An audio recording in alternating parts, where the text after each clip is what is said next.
Bom dia, tudo bem contigo? Você quer me escutar? Ontem eu preguei a palavra na nossa igreja, que a gente frequenta aqui, Espera Feliz. O título da palavra foi Aprendendo com o Inimigo. Aprendendo com o nosso inimigo. Em 1 Tessalonicenses 5:21 diz: Examinai tudo, retendes o bem. Aqui com essa palavra eu entendo que a gente deve aprender com todos e reter apenas o que é bom. Em 1 Gênesis 1, 4, 5 diz: O falar do nosso inimigo é suave.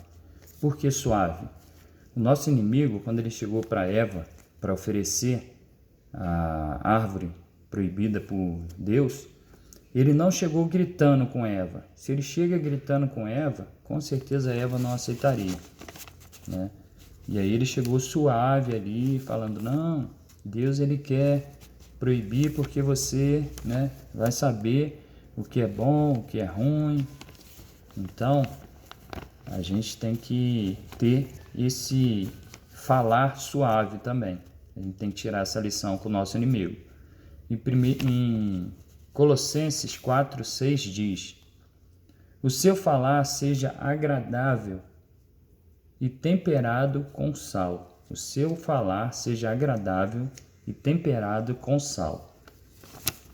Mateus 4:1-11 diz que o nosso inimigo, ele conhece muito bem as Escrituras. Até porque ele era um anjo de luz. Ele caiu do céu, então ele conhece bem as Escrituras. Nessa passagem, é onde Jesus foi mandado para o deserto e ficou 40 dias sendo tentado. Na primeira tentação, o nosso inimigo pega a pedra e diz para Jesus transformar as pedras em pães. E Jesus responde: Nem só de pão viverá o homem, mas de toda a palavra que sai da boca de Deus. Na sua segunda tentação, nosso inimigo diz: Lança-te abaixo do abismo, que os anjos vão te segurar, que vão te sustentar. E Deus responde: Não tentarás o Senhor teu Deus. Na terceira tentação, o inimigo diz: Eu te darei tudo o que você quiser, se você me adorar e se prostrar a mim. E Jesus responde: Somente a Deus adorarei. Somente a Deus adorarei e o servirei. Então que a gente possa aprender que o inimigo, ele sabe, ele conhece as Escrituras, mas que a gente possa conhecer mais do que ele e usar para o lado do bem. 2 Coríntios 2:11. O nosso inimigo, ele faz planos, ele usa estratégias para conquistar as pessoas. Então que a gente possa fazer planos sim, para fazer o bem, para fazer o que Deus quer da nossa vida. Em Provérbios 16:1, o homem deve fazer planos, mas a resposta vem do Senhor. A resposta vem do Senhor. Tiago 4:15, se Deus quiser, faremos isso ou aquilo, se Deus quiser. Em 1 Pedro 5:8, o diabo não desiste, ele anda ao nosso derredor. Bramando como leão, ele não desiste. Então o diabo, ele não desiste. Que a gente possa tirar essa lição e tudo que a gente for fazer, a gente possa não desistir, se for da vontade de Deus. Primeiro a gente tem que entregar o nosso caminho, nossos planos ao Senhor e que a gente possa buscar, insistir até conquistar. Lucas 4:13. Depois das tentações resistidas por Jesus, o diabo se afastou até outro momento oportuno. Aqui ele está usando essa palavra oportuno, de oportunidade. Então que a gente possa também tirar essa lição com o nosso inimigo. Que a gente precisa ter momentos oportunos. Momentos oportunos para quê? Para fazer o bem, para aprender mais, para lucrar mais se for um negócio. Só que a gente tem que ter esse momento oportuno no Senhor, na vontade de Deus. Apocalipse 12:4.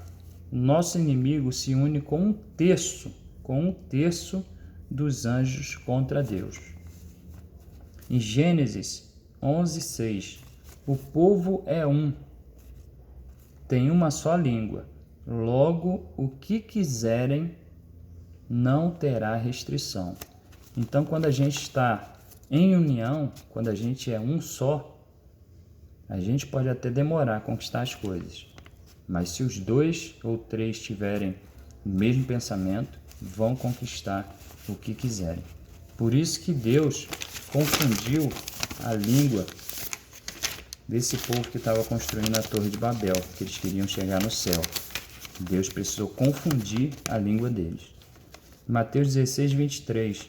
O diabo usa Pedro na mesa, quando Jesus disse que seria morto, que seria entregue.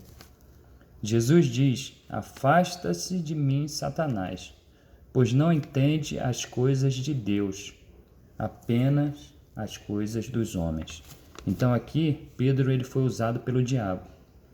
Em Salmos 37:5 diz: entrega o seu caminho ao Senhor, confia nele e o mais ele o fará.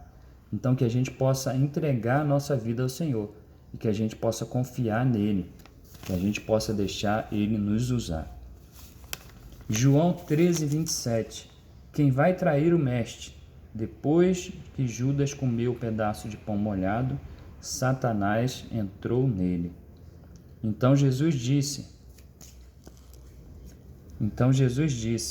o que vai fazer, faça depressa. Não perca tempo, faça depressa. Em 1 Coríntios 15:5-2 diz: num momento, num piscar de olhos, ao som da última trombeta, os mortos ressuscitarão, incorruptíveis, e nós seremos transformados.